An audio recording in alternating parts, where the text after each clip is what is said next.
Should you drive in Colombia? Yes or no? We're going to discuss this question today.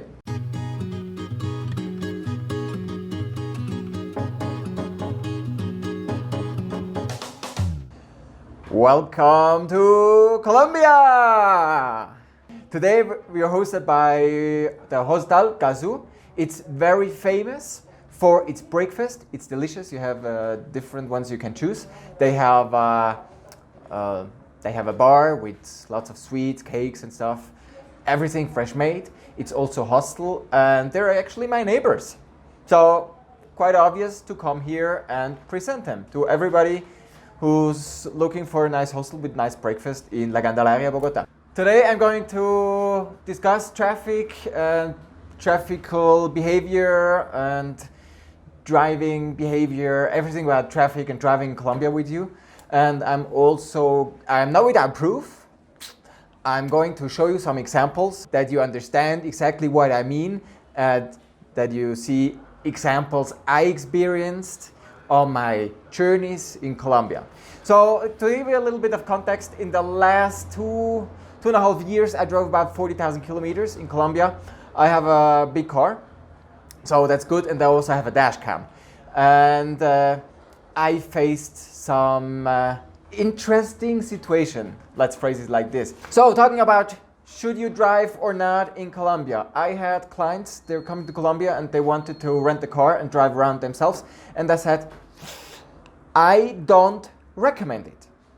Several reasons. During my travels, the average speed I experienced is like 40 kilometers an hour. It's very slow. And this is why there are very few highways, but many mountains. So if you're gonna go from one city to another, usually you have to cross Andean mountain chain, and you have one lane with don't pass line and all the heavy traffic. You're not getting ahead. It's terrible. Infrastructure is lacking because the money in this country, lots of it just vanished, and then there's not enough left to finalize those important projects. And so this is the first point. Colombia is as big as Germany and France together, or like Texas and California. So it's huge. And getting from point A to point B, it takes a long time. So usually I recommend people flying. And then I also recommend having a professional car service. Why shouldn't you drive? So, first, distances. Second, people drive very bad in Colombia. I made my driving license 2 years ago, and I'm not going into details, but it was very easy. Traffic is very unfriendly. So, the Colombians are the most friendly people in the world, but as soon as they behind the steering wheel, they convert into devils. His whole personality changes. Abruptly, he becomes an uncontrollable monster, a demon driver. Hey, Jeep, watch where you're going, stupid! Also, a reason I don't recommend driving in Colombia, it's very dangerous. It's very dangerous. And I was driving a motorbike for 20 years, and I swear to God, in Colombia, I will not drive a motorbike. It's too dangerous. I love my life, and I want to keep it. So let's go into the videos. So I was driving here. I think there was somewhere in the coffee zone at... Oh, here he's coming. This such an asshole. So this huge bus. Yeah, I don't know why that happens, but I mean, he's passing 3 cars, and in front is a huge truck. And yeah, you see the car there, like, he gives a and then it just goes more right and the traffic has to stop. That's unbelievable. And this is what happens. So if you drive in Colombia, it might happen, yeah, that a huge bus is on your lane. So let's go to the next video. Video number 2. So I think that was even the same day. So yeah, I have a bus in front of me and like traffic, and yeah, no view, and he's just passing 1, 2, 3 cars, and he's on the line for, I don't know, 10 seconds and still on the left lane to pass. and he's passing a truck. There's no view, he doesn't see ahead. He has no clue what's coming from the other side. And yeah, passing the truck and no view at all. I mean, that is just, this is just, I'm speechless. And still, look at this, he's still on the other side. We're talking, I don't know how much time, there was like 40 seconds with all those turns. Unbelievable. What a So let's go, we have more videos, so let's see.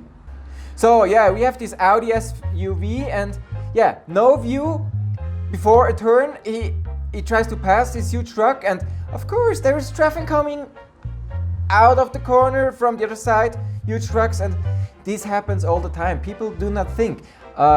Sometimes I believe all those drivers, they have those magic crystal balls to see around the corner. No, I mean, this is so dangerous. It's just unbelievable. People are so. So we have another video with the bus. Those buses. I don't know what's going on. They have maybe the pressure, or they think they're Michael Schumacher, or oh my God! I mean,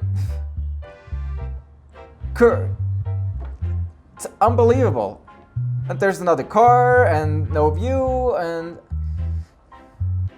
yeah, good, all the way. Like 2 trucks, 2 cars, 2 trucks, and the best is when a bus like this starts to pass.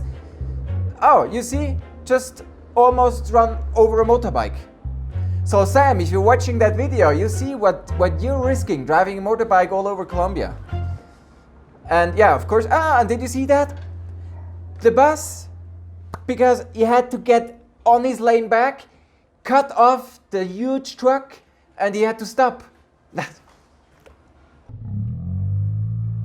How is that even possible? And it happened not only once when I was driving in the mountains, that I came out of a turn and in front of me 2 huge trucks. And the only thing I was able to do is like praying very fast to God to help me, because I was on the mountain and there was the 2 lines with 2 huge trucks in front of me coming towards my direction, and on the side it was just going down.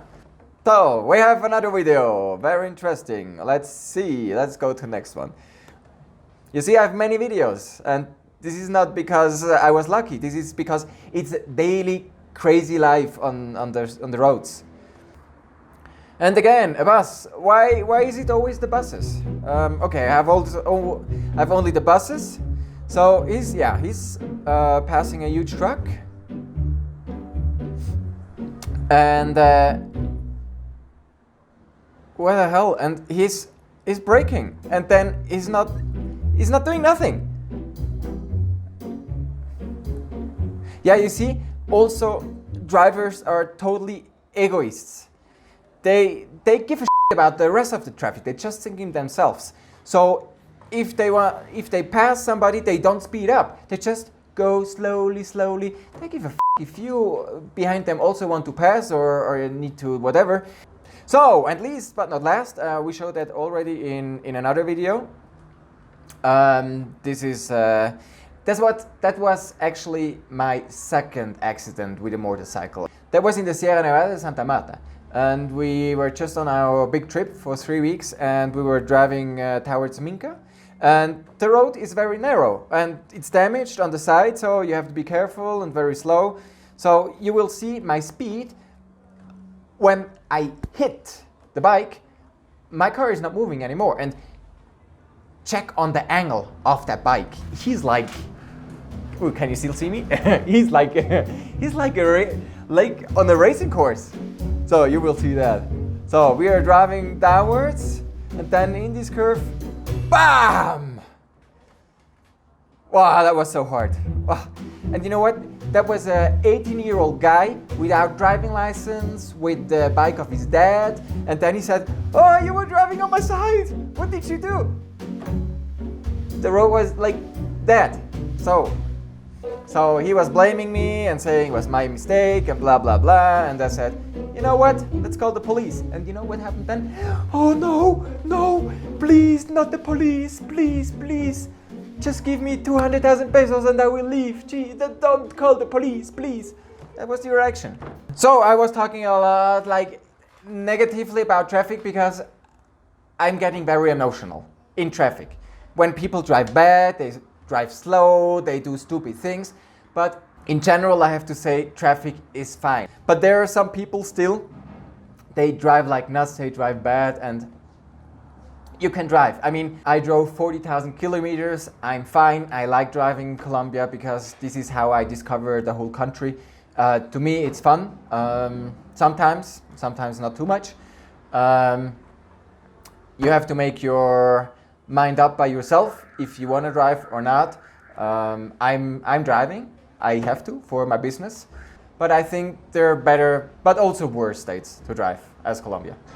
If you like that video, if you like my crash with the motorbike, it was quite bad. There's more of a story, but I will tell that another day maybe. If you like the information you're getting about Colombia, about holidays and everything, I'm more than happy having you on my channel. Please subscribe, hit the bell, give me a like, give me not like, because I hit this poor guy on his dad's motorbike. And by the way, he's okay. He, 18-year-old guy, body like rubber. He walked away. He was just complaining, but he had nothing. So we checked also with him afterwards. Nothing happened. Only the bike was like totally broke, but he's fine. And yes, thanks for watching, and hope to see you soon on my channel again. And I hope even more to see you soon here in Colombia. I wish you all the best. Yours, Colombiafrank. Bye bye.